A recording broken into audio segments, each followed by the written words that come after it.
ভগবান। আজ আপনাদের একটা গল্প শোনাই। মিলি মিলির গল্প। মিলি ছোট থেকেই অসুস্থ, কিন্তু তার অসুখটা শারীরিক নয়, মনের অসুখ। জানেন, মিলি এমন এমন সব কথা বলতো যার সাথে বাস্তবে কোনো মিলই নেই।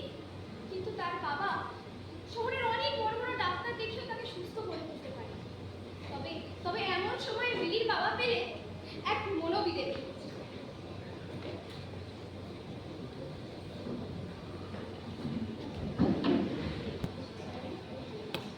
আচ্ছা, এই ধরনের ঘটনা ঠিক কবে থেকে ঘটছে? ওই ছোটবেলা থেকে, বলা যেতে পারে যতটুকু জ্ঞান হয়েছে। 18 বছর বয়স পর্যন্ত ওসব বলতো, যার সাথে বাস্তবে কোনো মিলই নেই। কিন্তু মাঝে মধ্যে সে বলে হঠাৎ তার রাতে ওসব কি বলে চিৎকার করে উঠলো, বাজ। কিন্তু কাল তো ছিল একদম শুকনো খটখটে হয়ে। এক্স্যাক্টলি, তারপর ধরুন বাঁশি। বাঁশি বাঁশির সাথে মাছ, ব্যাপারটা বেশ জানে তো। মেয়েরা খুব ভয় পেয়েছিল। দেখতে দেখতে হয় বাজ পড়াটা আমার আপনার সকলের ক্ষেত্রেই ভয়ের কারণ। কিন্তু আমাকে যেটা ভাবাচ্ছে সেটা হলো বাঁশি। ওয়েল, আমি আমার মিলির সাথে কথা বলবো।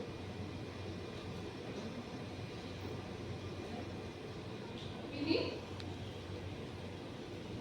মিলি, হ্যাঁ, কি করছো? কিছু না, এমনি বসেছিলাম।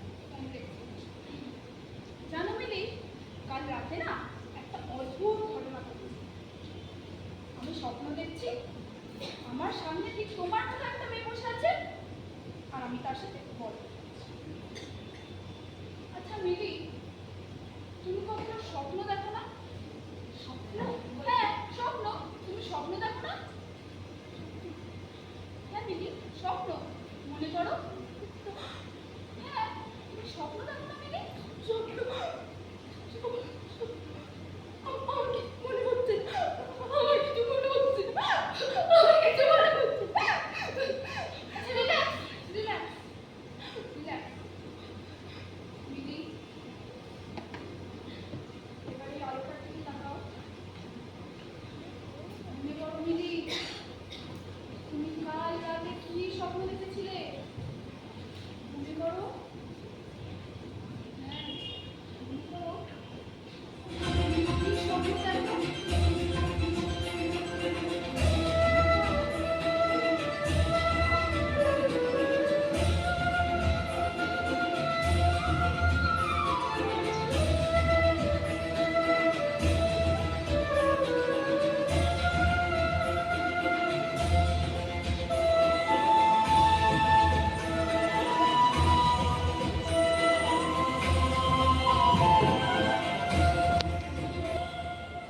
দেখুন মিস্টার রয়, আমার সাথে একটা নাচের সিরিজ।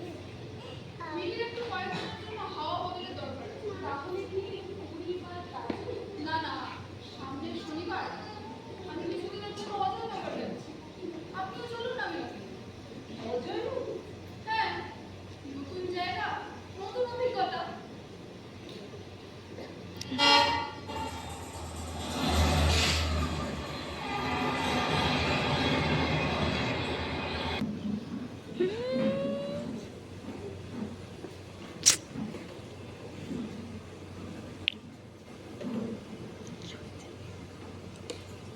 আসুন, এদিকে আসুন। Excuse me, doctor madam. হ্যাঁ, আপনাকে যে এক্সট্রা ঘরের কথা বলেছিলাম, আমার সাথে কিন্তু আজকে আরো দুজন গেস্ট আছে। হ্যাঁ, সেই টেনশন নিতে হবে না, আমি ব্যবস্থা করব। হ্যাঁ, আপনারা সই করুন। হ্যাঁ, জি। कन्हैया, कन्हैया, सालों का सामान अंदर ले जाओ।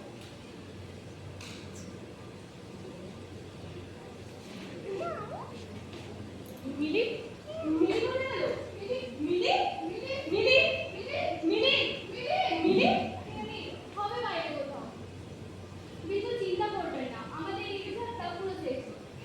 স্যার, कन्हैया, हाँ, कन्हैया, देखो बिटिया रानी कहाँ है?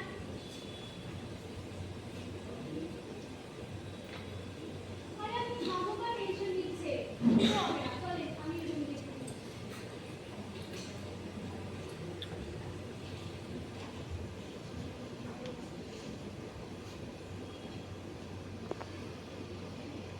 বাঁশি বাজ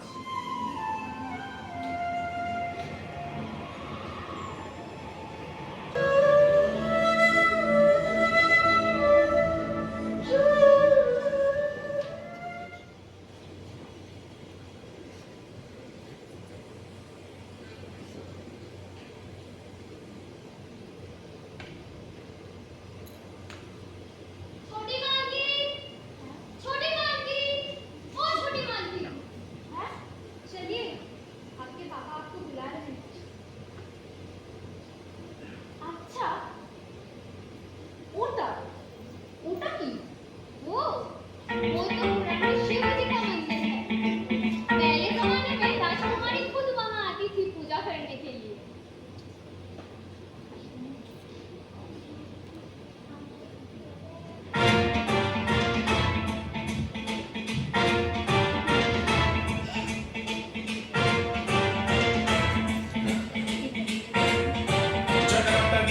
जलप्रवाहभावितस्थले कलेवलं व्यलम्बितं भुजङ्गलिङ्गमालिकाटमट्टमट्टमट्टमन्निनाटमट्टमर्वयं चकारचण्डताण्डवं तनोतु नः शिवं शिवम्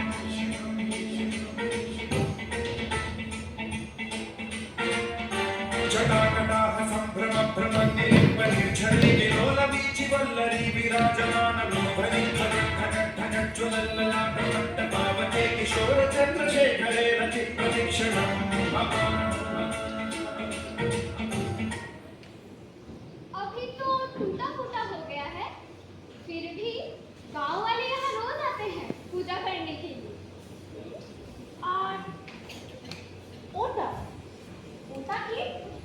वो तो राजा के जमाने का पशुशाला है। हाथी, घोड़ा और भी बहुत किस्म के पशु वहाँ रहते हैं। তাহলে सीता, सीता की? वो तो राजकुमारी का अंदर महल है। রাজকুমারী हाँ।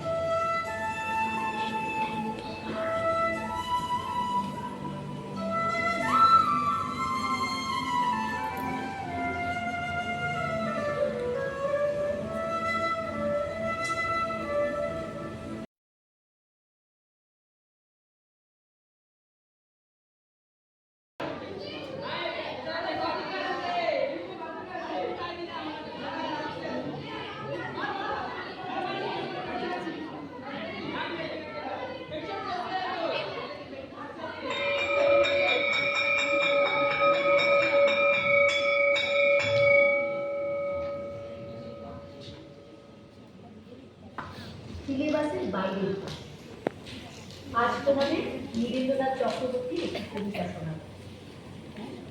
বরং দ্বিমত হও, আস্থা রাখো বিজয় বিদ্যায়, বরং বিক্ষত হও প্রশ্নে পাথরে, বরং বুদ্ধির নখে সাম দাও, প্রতিবাদ করো।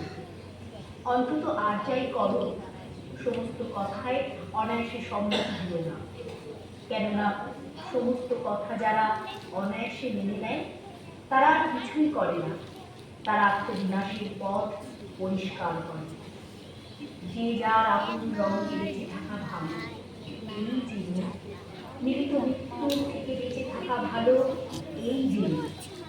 তাহলে বিমত হও, আস্থা রাখো দ্বিতীয় বিদ্যায়, তাহলে বিক্ষত হও তর্কের পাথরে, তাহলে শানিত করো বুদ্ধির নখর, প্রতিবাদ করো, প্রতিবাদ করো, প্রতিবাদ করো।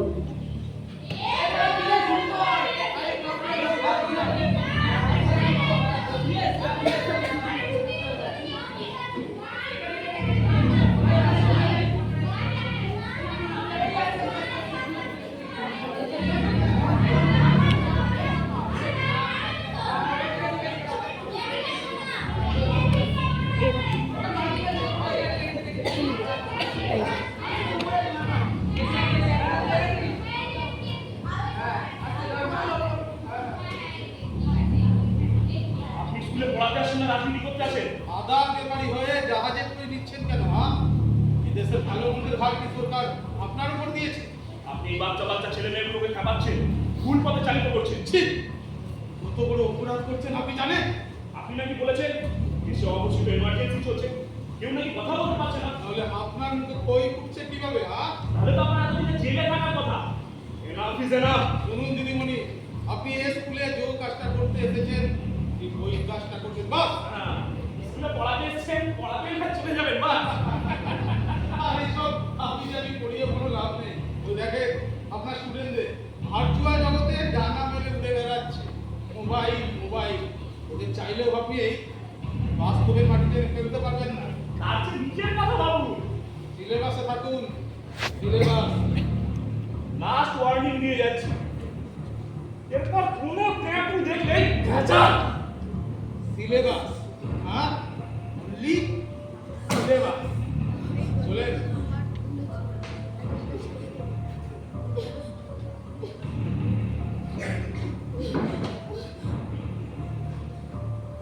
Syllabus, only syllabus.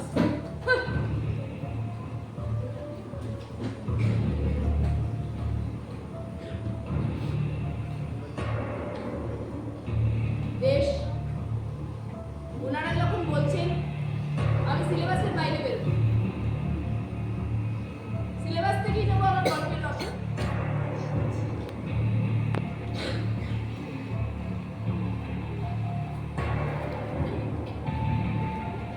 হ্যাঁ, এই তো পেয়েছি, কার্টার সিং দুগ্গালের দুপান্নার একটা গল্প। কিন্তু এই গল্পটা তো 100 বছর আগে। অথচ দেখুন কি অদ্ভুত মিল আজকের সময়ের সঙ্গে। এই গল্পটাই আজ আমি ওদের বলবো। কি ওরা কি মোবাইল ফেলে আমার কথা শুনবে, বুঝবে? কারণ ওদের মগজেও তো কারফিউ, ওটা করে দেয়া হচ্ছে ওদের বুদ্ধি।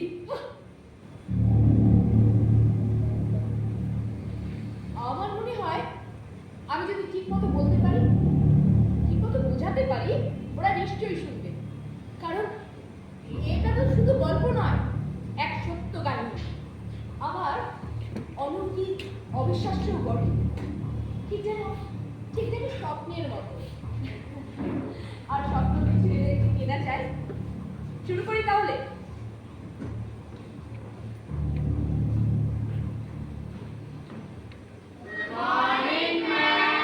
মর্নিং। সালটা 1919। তখন সারা দেশে ইংরেজ শাসন চলছে। গোটা দেশ জুড়ে লাগু হয়েছে ইংরেজদের কুখ্যাত রাওলাট আইন। আর সেই আইনের বিরুদ্ধে গোটা দেশের মানুষ প্রতিবাদ করছে। আর সেই প্রতিবাদের ঢেউ ছড়িয়ে পড়েছে পাঞ্জাবে। সমস্ত পাঞ্জাবের মানুষ এই আইনের বিরুদ্ধে জড়ো হয়েছে অমৃতসরের জালিয়ানওয়ালাবাগের ময়দানে।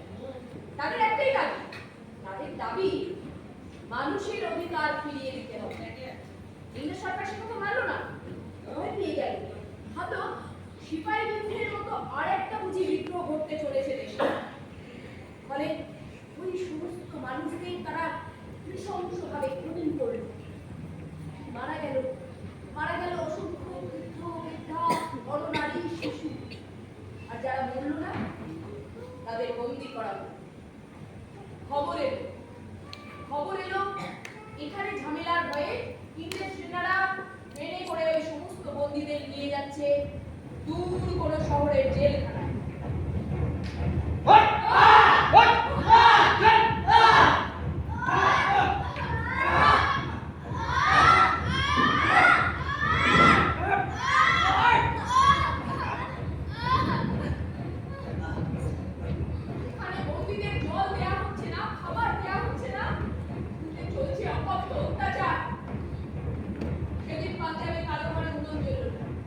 কেউ মুখে খাবার দিল না, উল্টে জল নিয়ে, খাবার নিয়ে, পোশাক নিয়ে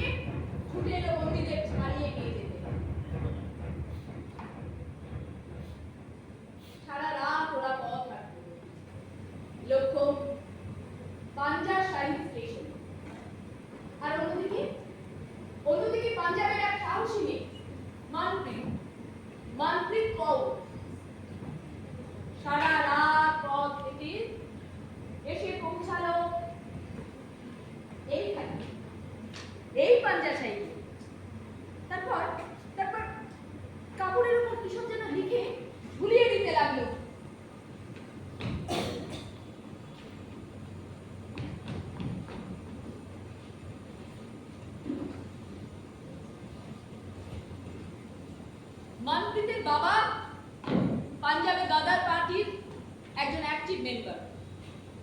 মনপ্রীত খুব ছোটবেলা থেকে বাবার সাথে পাড়ায় পাড়ায় মহল্লায় মহল্লায় ঘুরে ঘুরে গল্প শোনাত, স্বাধীনতার গল্প, বিপ্লবীদেরও কথা বলতো।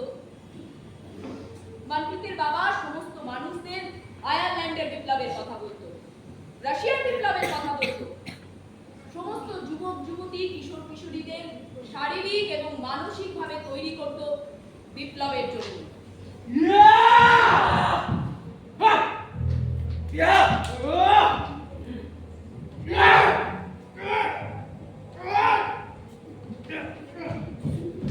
শুনো তোমরা, আপোস করে তোমরা স্বাধীনতা চাই, তাই ডোমিনিয়ন স্ট্যাটাস আমরা চাই না। আমরা পূর্ণ স্বরাজ চাই, পূর্ণ স্বরাজ। যে স্বরাজে কোনো উচ্চা নিচা ভেদ থাকবে না, না আমেরিকারিকি থাকবে না, সবাই সমান হবে, সবাই। তাই বিপ্লব চাই, বিপ্লব। বলো সবাই, লং লিভ রেভলিউশন। বিপ্লব দীর্ঘজীবী হোক। Move blackout. পারল না। মনপ্রীতের বাবা পুলিশের হাত থেকে পালিয়ে বাঁচতে পারল না। তিনি এখন বার্মার একটি জেলে বন্দী। তাই বাবার অবর্তমানে মনপ্রীত সমস্ত কাজের দায়িত্ব একাই কাঁধে তুলে নিয়েছে। যদিও মনপ্রীত বাবার মতো বিপ্লবের চরম পন্থায় বিশ্বাস করে না, বরং সে আরো সময় নিয়ে ধীর পায়ে যেতে চায়। তাই গল্পের ঝুলি নিয়ে বেরিয়ে পড়েছে। আজ এসেছে এইখানে। পাঞ্জা সাহিবে এখন অন্ধকার কেটে গিয়ে ধীরে ধীরে ভোর হচ্ছে। बहुरीना मरना होए, कबीरा मरता मरता जगमुआ, मर भी ना जाने को